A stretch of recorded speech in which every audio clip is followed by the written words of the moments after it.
नैबे डिमाकुसि सुक्लायाव राम जानकि बापुजी आश्रमाव फैबाय थानाय फेब्रुवारि दाननि 1 निफ्राय 9 फेब्रुवारिसिम बेवहाय सतसन्धी महायज्ञ एबा कथा प्रबचन बेयाव जानो थांगासिनो दङ।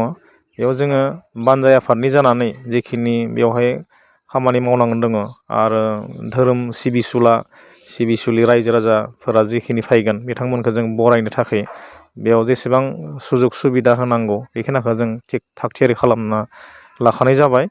दा बेवहाय फैगोन जा हरिद्वारनिफ्राय कथा प्रबचक बिथांमोना 1 फेब्रुवारिनिफ्राय 9 दिन बेवहाय यज्ञ खालामगोन आरो मा दुर्गानि सोमोन्दै बेवहाय गासै सृष्टि लीलाखौ बेवहाय रायजोफोरनि सिगाङाव बुंगोन।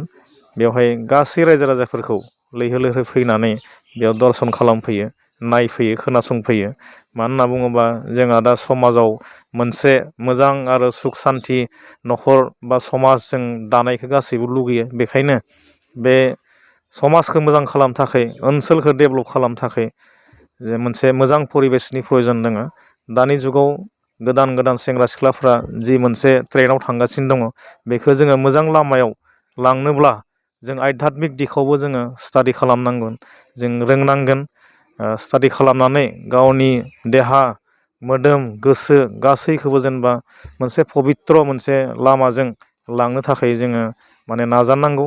अब्लासो जोंनि समाजा, जोंनि बड'लेण्डआ, जोंनि आसामा बा जोंनि भारतबर्षआ मोनसे गोग्गो माने डेभेलपमेन्ट माने मोनसे ओनसोल बा राष्ट्र हिसाबै जों गावखौनो प्रतिष्ठा खालामनो हागोन। बेखायनो जोङो बेफोरबायदि प्रग्रामखौ गेजेर गेजेर खालामनानै रायजोनि गेजेराव मोनसे अनलायनाय, मोजां मोनलायनाय, बिभिन्न जाति जन'गोष्ठीनि गेजेराव मोनसे फोथायलायनाय, ओनसोलखौ डेभेलप खालामनाय, बेफोर मोनसे थांखिखौ लानानै जोङो बेखौ खालामनाय जादों।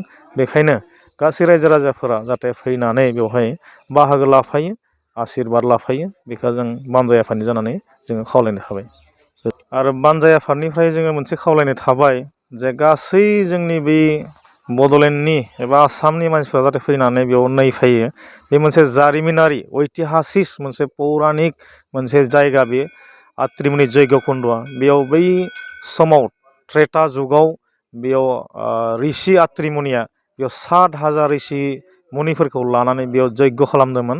आरो बै यज्ञ खालामनाय जायगाया दिनैसिमबो बेयाव हाजार अखा हाब्लाबो, खाथि खाला दै जाब्लाबो बेवहाय खिन्थु थबथिंसेबो दै बेयाव थाया।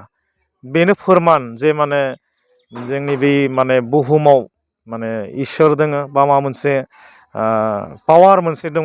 बे मोनसे फोरमान। बेयाव फैनानै जाहाथे गासैबो नायफायो, जों बानजाय आफादनि जानानै जोङो खावलायबाय।